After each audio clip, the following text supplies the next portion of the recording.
She said, "I'm going to my high school ex's birthday party. You weren't invited, so don't wait up." I said, "Enjoy yourself." Then I didn't wait up, or text, or call. For 48 hours. Her voicemail messages went from angry to worried to desperate. I, 32 male, got the announcement on Thursday evening. Vanessa, 29, and I were making dinner. Well, I was making dinner, she was scrolling through her phone, when she dropped it casually, like she was telling me she needed to pick up milk. "Oh, by the way, I'm going to Troy's birthday party on Saturday. It's just high school people, so you weren't invited. Don't wait up." I stopped chopping onions. Looked at her. She wasn't even making eye contact, still staring at her phone. "Troy, your ex-boyfriend Troy?" "Yeah, it's his 30th. Big milestone. The whole crew from senior year will be there." She finally glanced up. "It's not a big deal. And I'm not invited." It's a specific vibe, you know, high school nostalgia thing. You wouldn't know anyone anyway. The casual dismissiveness hit different. We'd been together 4 years, lived together for 2, and she was telling me, not asking, telling, that she was going to her ex's party and I should just, what? Sit at home? "Don't wait up," she added, turning back to her phone. "It'll probably go late." Every instinct screamed to argue, to tell her how messed up this was, to demand she not go. But something clicked. A weird calm washed over me. "Enjoy yourself," I said. She looked up, surprised, maybe disappointed, like she wanted to fight. "That's it? You're cool with it? You're going either way, right?" "Well, yeah, but I thought you'd make it a thing." "Nah," I went back to the onions. "Have fun." She seemed thrown off but recovered quick. "Okay, cool, thanks for being mature about it." Saturday came. She spent 3 hours getting ready. Full makeup, the dress she wore to her cousin's wedding last year, the expensive perfume I got her for Christmas, for a casual high school reunion. "You look nice," I said when she came out. "Thanks." She kissed my cheek, leaving a lipstick mark. "I'll probably crash at Bethany's place if it gets too late. You know how these things go." "Sure. You're really okay?" "Totally. Have a great time." She left at 7:30 p.m.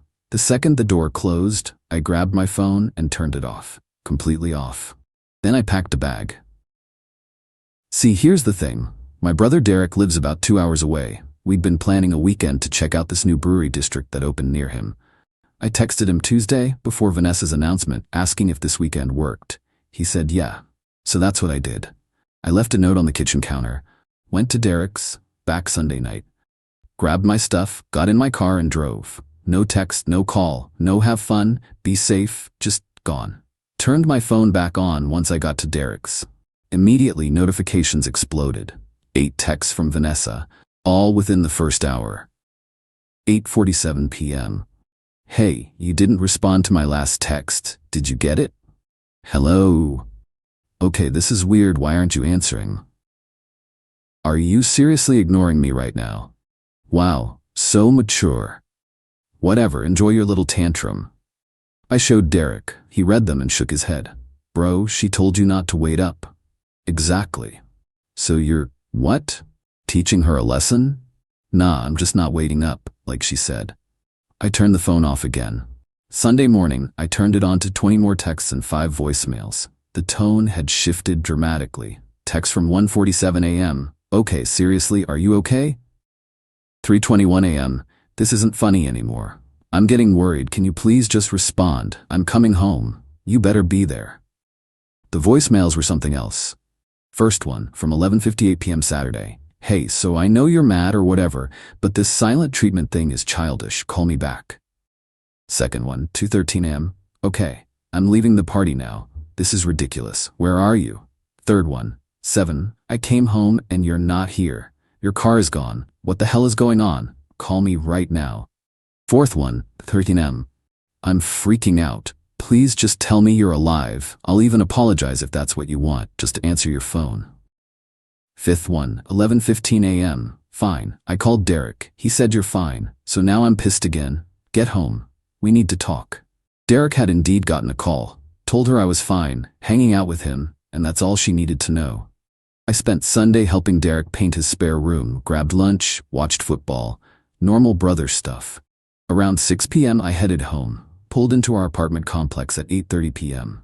Vanessa's car was there. Lights were on in the apartment. Took a breath, went inside, She was on the couch, laptop open, looking furious. The second I walked in, she exploded off the couch. "Where the hell have you been?" "Derek's place. Left you a note." "A note? You disappeared for 2 days with a note? You said don't wait up, so I didn't. That's not what that means, and you know it." I set my bag down. "What did it mean then?" "It means..." She stopped, realizing the trap. "It means don't stay awake worrying, not vanish completely." Seemed pretty clear to me. You were going out, didn't want me to wait, so I made my own plans. You ignored all my texts, my calls. I thought something happened to you. Weird. I told you I'd be at Derek's, even left a note. You knew I was fine. You could have answered. Why? You were at Troy's party, having a great time with people I don't know. Didn't want to interrupt. Her face went red. This is about Troy. It's about respect. You told me not to wait up. I respected that. By running away? By making my own plans, just like you. She stared at me, breathing hard.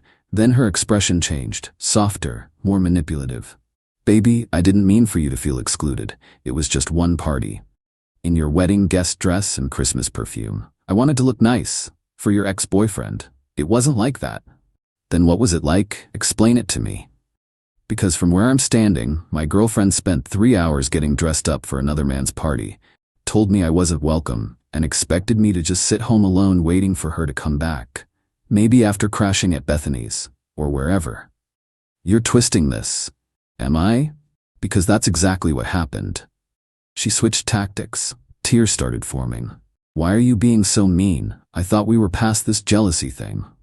"I'm not jealous. I'm just done being disrespected." "Disrespected? I went to a party. You went to your ex's party, told me I wasn't invited, got dolled up like it was a date, and planned to stay out all night, then got mad when I didn't sit home waiting like a puppy. That's not fair. Neither is what you did, but here we are." She wiped her eyes, mascara smudging. "So what? You're breaking up with me over a party?" "I don't know yet. I need to think." "Think? About what?" "About whether I want to be with someone who thinks this behavior is acceptable." Her tears stopped. Just like that. Cold anger replaced them. "You're being ridiculous. Everyone's boyfriend lets them hang out with old friends." "Hang out? Sure. But this wasn't hanging out. This was a calculated disrespect, and you knew it. That's why you told me not to wait up instead of asking if I minded. I'm not apologizing for having a social life. I'm not asking you to. But I'm also not sticking around to be disrespected." I grabbed my bag and walked into the bedroom, started pulling out my work clothes for tomorrow. She followed me. "Where are you going?" "To bed. I have work in the morning." "We're not done talking." "Yeah, we are. For tonight anyway." "You can't just ignore me." The irony was rich. "I can actually. You want me to wait around for when you decide to give me attention?" "Nah, I'm good." I shut the bedroom door. Locked it. First time I'd ever locked her out of our own bedroom. She pounded on it for maybe 5 minutes. Then silence. Update 1. The week after the party was tense. Vanessa tried everything. Tears, anger, guilt trips, promises it wouldn't happen again. I stayed cordial but distant. Went to work, came home, existed in our apartment like a roommate. Thursday night, 1 week after the initial announcement, she tried a new approach. I talked to Bethany about everything. I was reading on the couch. Didn't look up. Okay. She thinks you're being controlling. She's entitled to that opinion. She said if my boyfriend did what you did, she'd leave him. Good thing she's not in this relationship then. Vanessa sat down next to me. "I don't understand why you're still mad. It's been a week." "I'm not mad." "Then what are you?" I closed my book. Looked at her. Evaluating. Evaluating what? Whether this relationship is worth continuing. She recoiled like I'd slapped her. "Over one party?" "It's not about the party. It's about the disrespect. The entitlement. The expectation that I'd just take it. I didn't cheat. I didn't do anything wrong. You prioritized your ex-boyfriend's feelings over mine. Spent 3 hours making yourself beautiful for him. Told me I wasn't welcome. Then got mad when I didn't sit home waiting. It wasn't about Troy. Wasn't it though? Be honest. If it was any other friend's party, would you have tried so hard to look perfect?" She hesitated. Fatal mistake. "That's what I thought." "Okay, fine. Maybe I wanted to look good. So what? I used to date him. I wanted to show I'm doing well. That's normal. At your current boyfriend's expense? That's the part that's not normal." You're making this into something it's not. Then help me understand. What would you have done if I told you I was going to my ex-girlfriend's birthday party? You weren't invited, and not to wait up? Silence. Exactly. Friday night, her mother got involved. Diane called my phone around 8 p.m. Hello? We need to talk about Vanessa.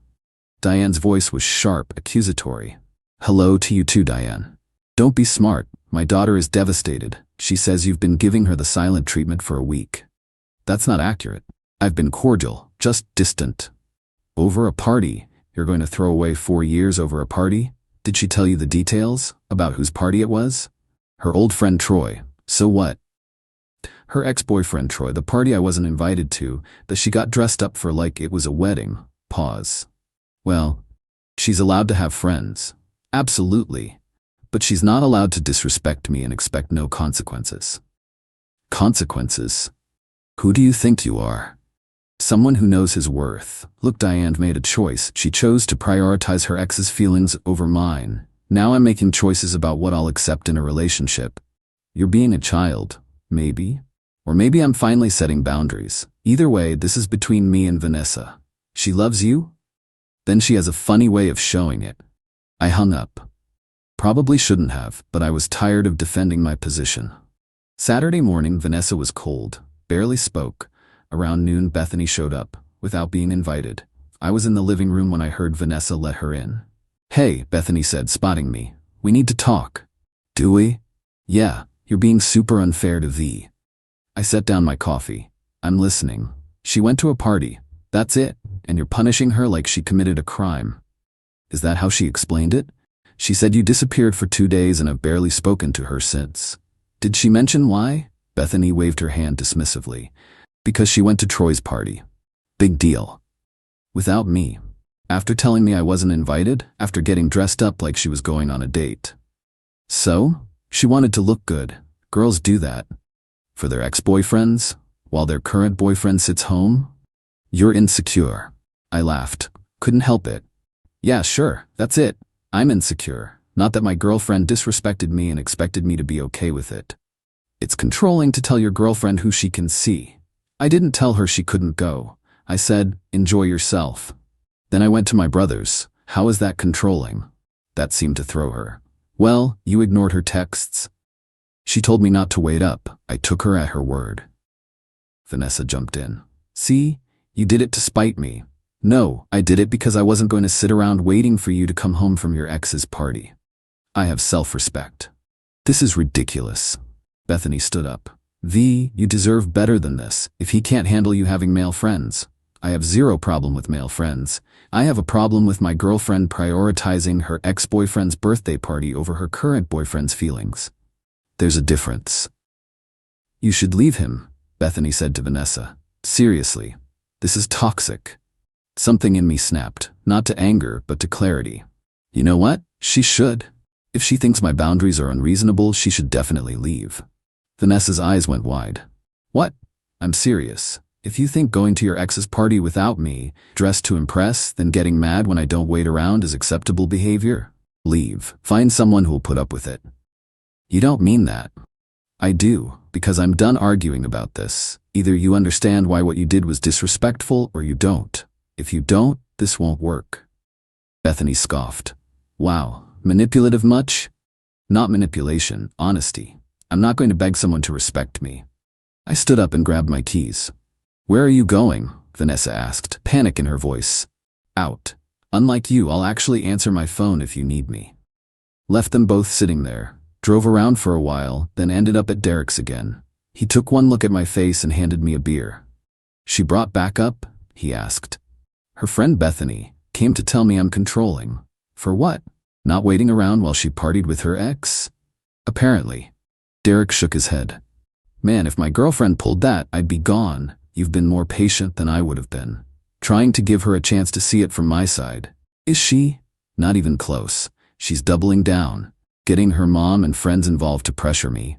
So what are you gonna do? I took a long drink. Honestly, I think I'm done. Just haven't fully admitted it to myself yet. Sunday night, I went back to the apartment. Vanessa was waiting, eyes red from crying. We need to talk, she said. Okay, I'm sorry for the party, for everything. I didn't realize it would hurt you this much. The party hurt. But what hurt more was your reaction after, the defensiveness, the refusal to see my side, bringing in your friend and your mom to gang up on me. I was confused. I didn't understand why you were so upset, because you didn't want to understand, you wanted to be right. That's not fair.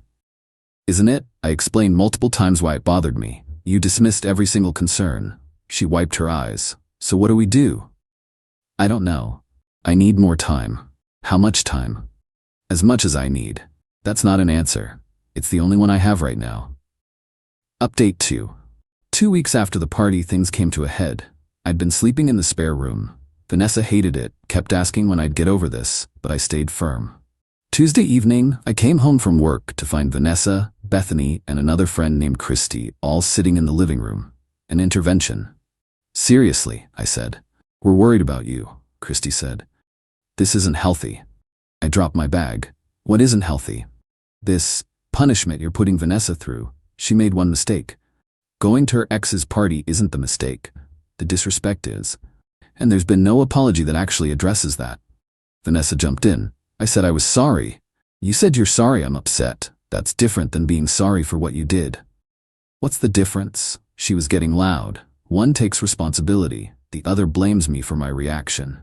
Bethany rolled her eyes. This is semantics. No, it's communication, and it matters. Christy tried a softer approach. Look, we get that you're hurt, but at some point you have to decide to forgive and move forward. Or I decide this isn't something I can move forward from. All three women stared at me. Are you saying you want to break up? Vanessa's voice cracked. I'm saying I don't know if I can be with someone who fundamentally doesn't see the problem with what happened. I see it now. I get it. I shouldn't have gone. But do you understand why you shouldn't have? Or are you just saying what you think I want to hear? Silence. Then Vanessa exploded. I'm so sick of this. You're holding this over my head. Yes, I went to a party. Yes, it was Troy's. But I didn't cheat. I didn't do anything. And you're acting like I betrayed you. You did betray me. Not physically, but you showed me where I rank. Below your ex-boyfriend. Below looking good for people from high school. Below basic respect. That's not true. Then why did you spend 3 hours getting ready? Why did you specifically uninvite me? Why did you plan to stay out all night? I told you, it was a nostalgia thing. Nostalgia for what? Your relationship with Troy? Her face flushed. No, for high school, for being young, while looking smoking hot for your ex. Come on, Vanessa, I'm not stupid. Bethany stood up. Okay, this is going nowhere. V, maybe he's right, maybe you should leave. This is toxic. Something in Vanessa's expression changed, like a light switch. The tears stopped. Cold calculation replaced them. You know what? Fine, I'll leave. But I'm taking half of everything.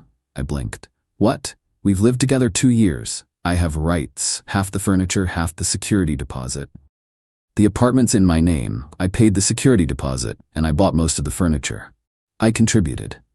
Did you? Or did you just live here? Her face went red. I pay rent. You pay me $400 a month.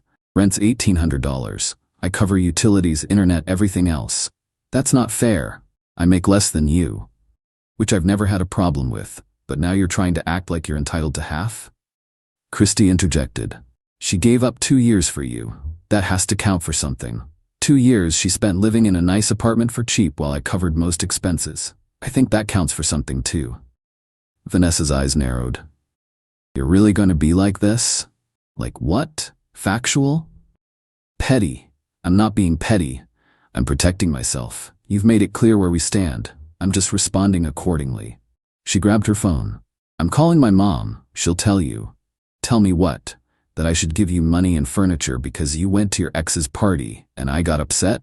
Stop twisting things. I'm not twisting anything. You're upset. I'm not rolling over. That's different.